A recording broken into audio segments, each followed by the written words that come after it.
Joining us, we have Miss Isabel dos Santos, which is the president of Sonangol, the oil company of Angola, one of the most influential female character in Africa. Thank you for being here. Thank you for inviting me. Okay, so just introduce yourself to our viewership. You are the president of a very important company in Angola. Angola is a booming economy. Is it difficult to be such a leading figure in such a country? Recently there have been changes in the board, so I'm a recently appointed chairman of Sonangol, our national oil company. I was appointed in June this year. Our main objectives in my mandate are to improve the efficiency, to conduct the business in a more transparent manner, to have more reporting to our shareholders, also to provide a greater rate of return to the shareholder, which is the state.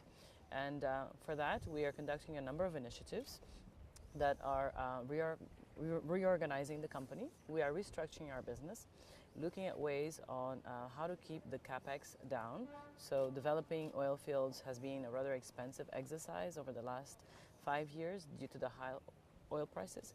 Today, the market is a different place. The oil prices have dropped significantly. So we're looking at how our next development costs of new fields, how they can be cheaper so that we have an earlier break even and we have a more profitable barrel and we're able to deliver better profits for both our partners, our operators, and also the government. And you are chairwoman of the telecommunication company of Angola as well, right? Yes, it's a legacy. It's a company that I've worked for since 1998. I've started as an engineer. I was a project manager. I was involved in designing the network. I designed the telecom network as well as the fiber optical cable network. I worked there for 20 years. I rose from engineer to management experience. Then I worked in marketing. Then I came onto the board. And this private experience has led me today to a new challenge, which is being currently the president of Sonangol National Oil Company. And as our viewership has already understood and assumed from your flawless English, you have studied abroad. And which kind of experience are you importing in your country in order to improve the economic condition there? Well, I was born and raised in Angola, lived in Angola until my teenage years, and then I went to study in the UK. I was fortunate to benefit from an English education, so hence my... Very strict rules. Yes, correct. I'm an engineer by training. I studied maths and physics and languages. I speak 7 languages. And of course, the benefits have been that being exposed to different cultures, both European culture and African culture, I think I'm able to today understand both and act as a link in my business, in my everyday business, when relating to our partners. We operate with companies from Europe, from Asia, from America. We have a very strong trading relationship with Italy. ENI is one of our key partners. I recently had a very wonderful meeting with the CEO of ENI. Descalzi. Descalzi, yes, Claudio. It was a great meeting, very enthusiastic, very strong leader. So I have a good partnership also with Italy and ENI.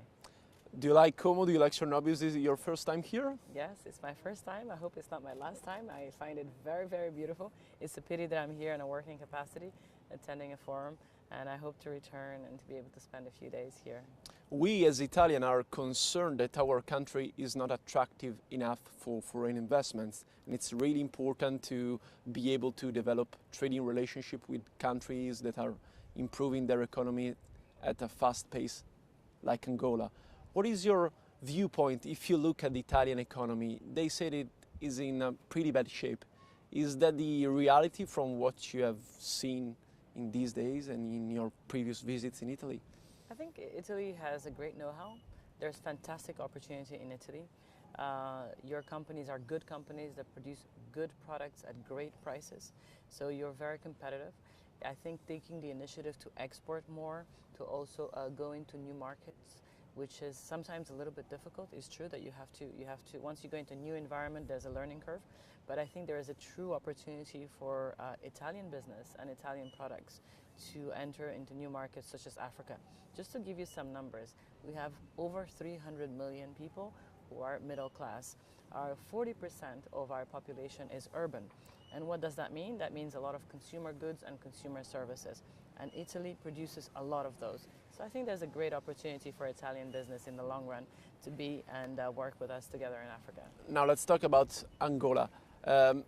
As a country which is dependent on oil, like all the countries oil dependent, you have had to cope with dropping oil prices. How did you do that in the last 6 months? The oil market is a hard place right now. It's true that we've come from very high prices around the $100 mark down to the $40. So one big exercise that all of us had to do is to think at our structural costs. So how do we reduce our OPEX? We looked at our operational costs and how do we drop it down? That was achieved through talking to our suppliers, all the different companies that supply us services. We talked to them. We looked at ways in reducing the price of our contracts, and that allowed us to have a better margin. So today we're producing a barrel that's under $12, which makes it quite reasonable to live with current oil prices at around 40. What do you make of the fight within OPEC? Because we see that not all the countries are aligned in carrying out the same strategy in order to lift up the price of oil.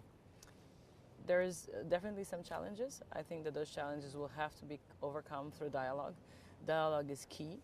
However, I do think that the forecast for oil prices is rather positive because what has happened is recently there has been very little exploration.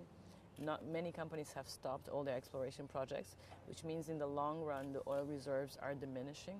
So we're going to have less oil in mid-term to long-term.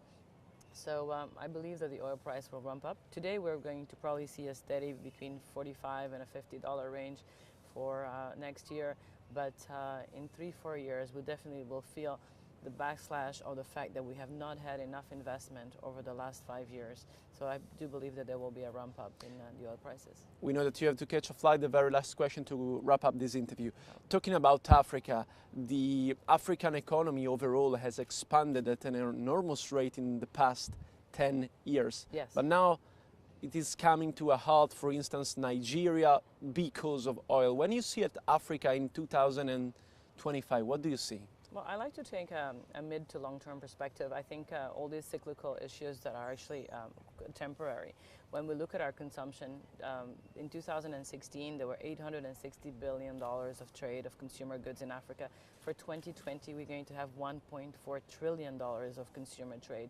So it's not only about oil. We have many different resources. We have agricultural potentials, minerals, service capacity. So there's a lot of other sectors that are providing growth into our economies. And most of the oil countries or oil producing countries are focusing now into the non-oil sectors, i.e. there's a lot of investment that went into infrastructure. We've built more roads than before, more bridges than before, ports, airports, energy, a lot of energy investment in terms of hydropower stations. So all of that is now quickly translating into accelerating our economies outside the oil sector. Well, thank you very much, Thank Isabel dos you. Santos.